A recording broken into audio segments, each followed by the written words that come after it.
Bien, saludos.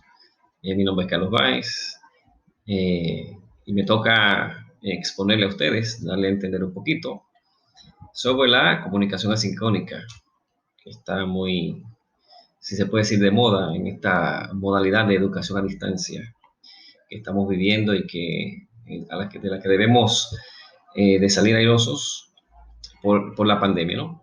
Sin embargo, la comunicación asincrónica se ha usado siempre y se seguirá usando. Entonces, de inmediato vamos con la exposición del tema. Como ya les dije, la comunicación asincrónica es la que me toca exponerles. Aquí los datos de la participación. La capacitación pertenece al desarrollo de competencias tecnológicas para el ejercicio de la docencia en la modalidad a distancia.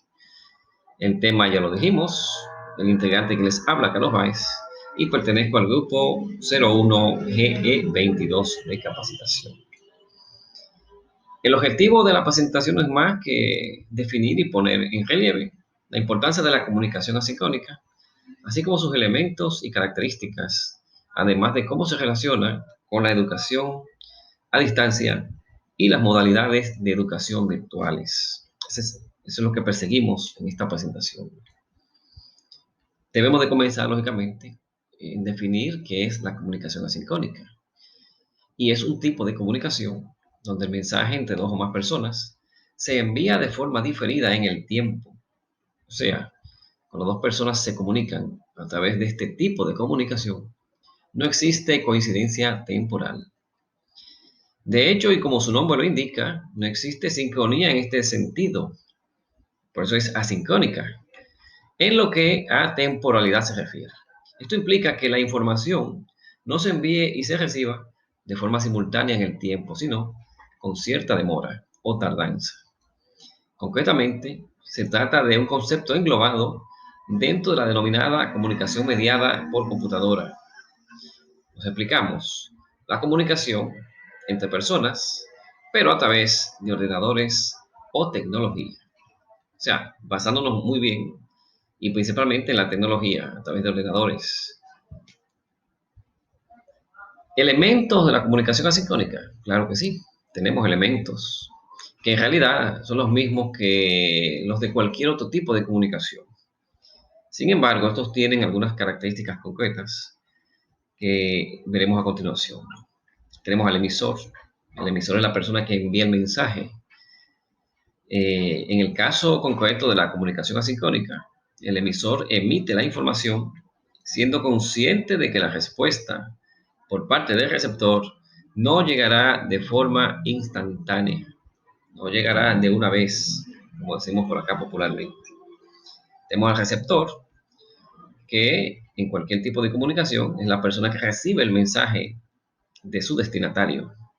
En este caso, este sabe que solo podrá leer o ver el mensaje cuando acceda al canal concreto por el cual se ha enviado. Por ejemplo, si lo hacemos por correo electrónico. El canal. El siguiente elemento de la comunicación es el canal. Este consiste en el medio físico que conocen ambas partes, tanto el emisor como el receptor, y a través del cual el mensaje se envía o se transmite. El canal es importante que perdure en el tiempo para que la información pueda almacenarse de forma indefinida. Tenemos también el código, que al igual que el canal, también debe perdurar en el tiempo. El código es el lenguaje utilizado tanto por el emisor como por el receptor, que permite la comunicación. Así, este debe ser compartido por todas las partes que configuran cualquier acto comunicativo. Este también deberá disponer de un soporte físico a fin de poder almacenar la información transmitida. También tenemos, ya de último en esta parte, la situación o contexto. La situación o contexto de cualquier acto comunicativo son aquellas circunstancias en las que se produce la comunicación. Tenemos, por ejemplo, el tiempo, el lugar, la cultura. En el caso de nosotros, ¿no? De la comunicación asincrónica, la disponibilidad. tanto de emisor como de receptor, es incierta. Dicha disponibilidad es de gran importancia porque marca el contexto del acto comunicativo. Ya vimos los elementos de la comunicación asincrónica, pero también tenemos variantes de la misma comunicación. Lo vamos a ver ahora. Tipos de comunicación asincrónica, ¿no? Y bueno, tenemos aquí qué tipos de comunicación asincrónica existen en el contexto de la comunicación virtual o comunicación por Internet.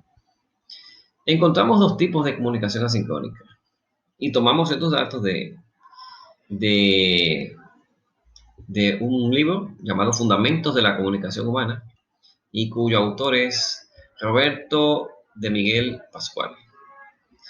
Entonces, de los dos tipos tenemos el primero, que es la comunicación asincrónica de usuario a usuario. En este caso, la información o el mensaje se envía de un emisor concreto a un receptor concreto, de forma individual, es decir, de tú a tú, como se dice popularmente. Un ejemplo de ello lo encontramos en los mensajes de texto, aunque ya no se utilicen a nivel práctico.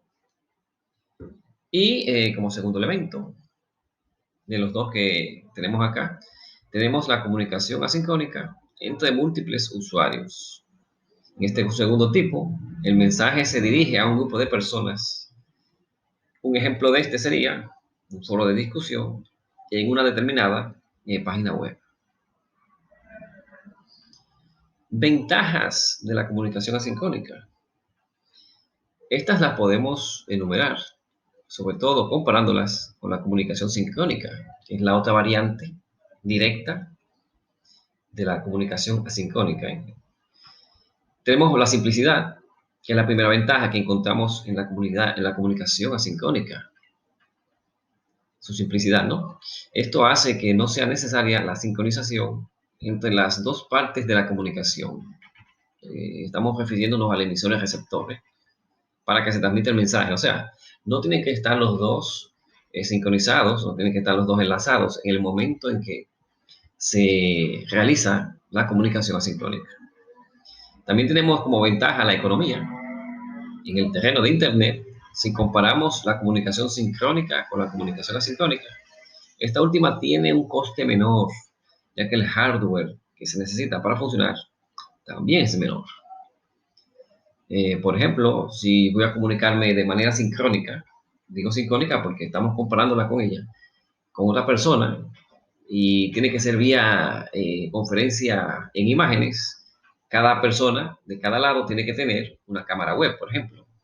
Ese es un requisito de hardware que la comunicación asincrónica no necesita, de la que no es imprescindible tener. Tenemos también la rapidez del software. Finalmente, la configuración del software que permite la comunicación asincrónica es mucho más rápida que la necesaria para otro tipo de comunicaciones o transmisiones. Si dimos en exposición las ventajas de la comunicación asincrónica, vamos a ver algunas de las desventajas que también posee. Y tenemos aquí un par, ¿no?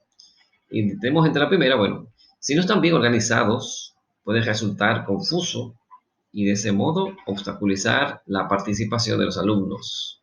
O sea, nos referimos a la comunicación asincrónica, debe estar bien organizada para que no quede confusión ni obstáculos.